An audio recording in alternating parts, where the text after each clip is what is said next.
of the holy and living God. Amen. Please be seated.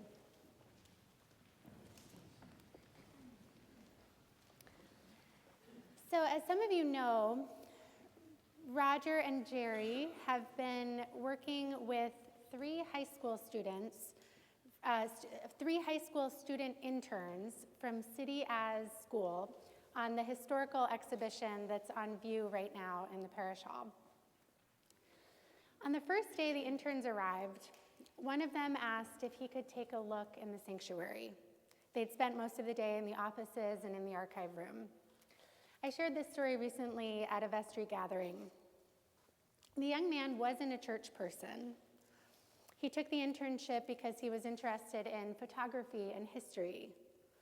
But when he came back, after spending a few minutes in the sanctuary, in this room, he said, "Have you ever noticed that it feels different in there?"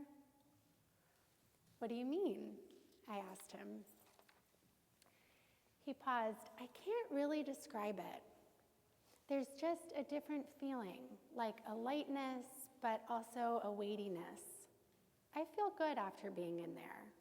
I don't know what it is, it just feels like a special place." I knew exactly what he meant.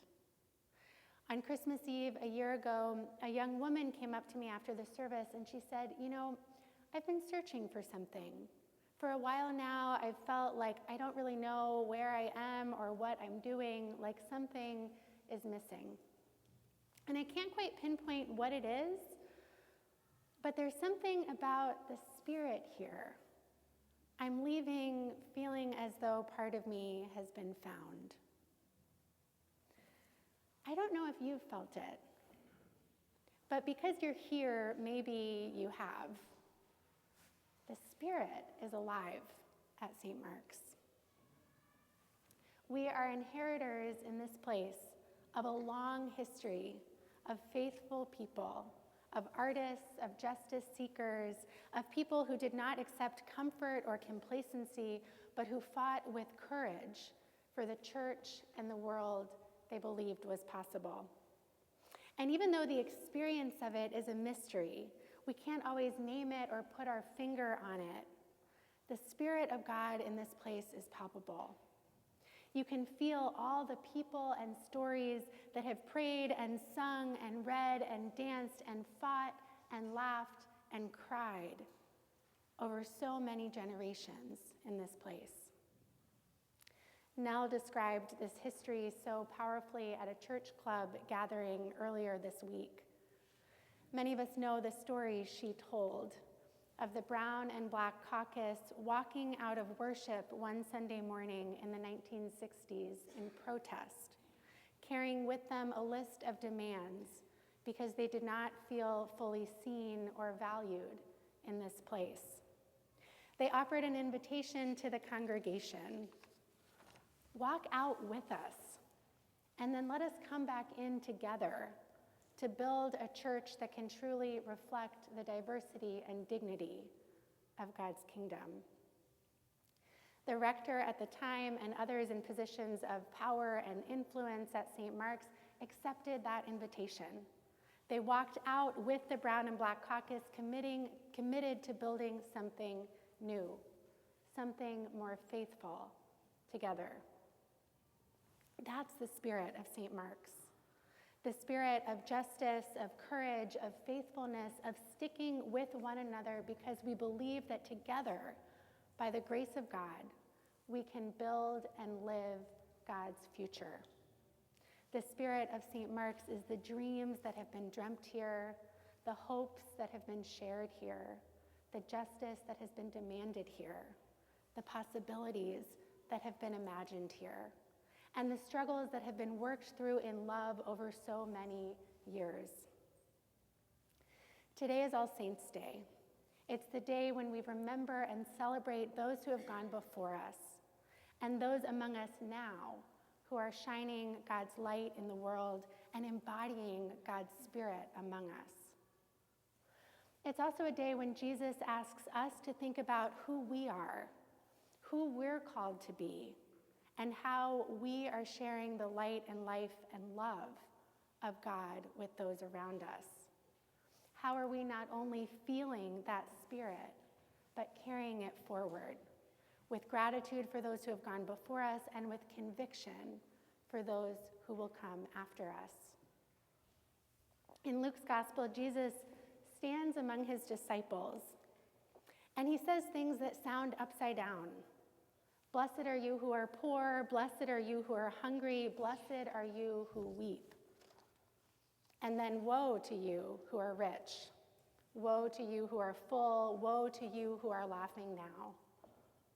It sounds backward, but we know that's always what Jesus does.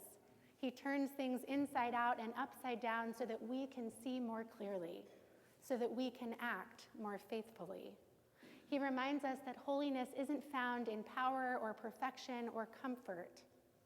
It's found in longing, in mercy, in courage, in struggle, in love that keeps showing up even when the world is breaking. That's what the saints teach us. The saints are not the ones who have it all figured out. They are the ones who keep yearning for more, for justice, for compassion, for peace, for renewal. Nell said it took 20 years to fully realize the hopes of the Brown and Black Caucus that day. Saints are the ones who keep building, even when it would be easier to give up. When I think of our community this past year, I see that kind of faith everywhere. We've had a lot of loss in this community. Earl, Angus, Mark, Kathy, not to mention the personal losses we carry and the losses in the world around us. And yet, through that loss, the Spirit has called us to move with a deeper sense of care for one another, a deeper commitment to the love that binds us, and a deeper call to justice. I see the Spirit in those who show up week after week to welcome neighbors, to serve meals, to check in on each other, to care for one another in grief.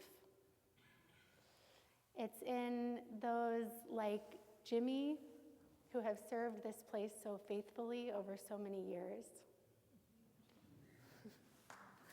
Yes.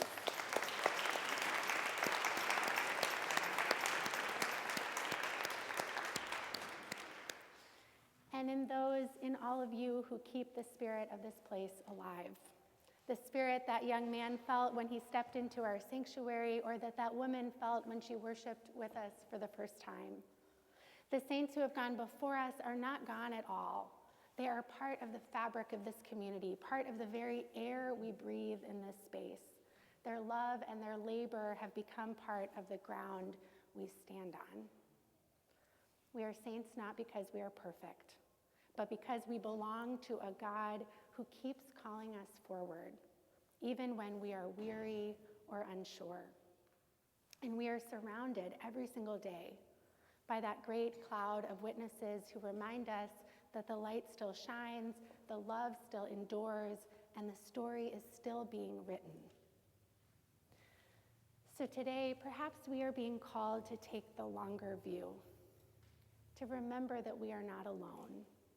We stand on the shoulders of those who come before us, those who prayed and hoped and dreamed us in this place into being.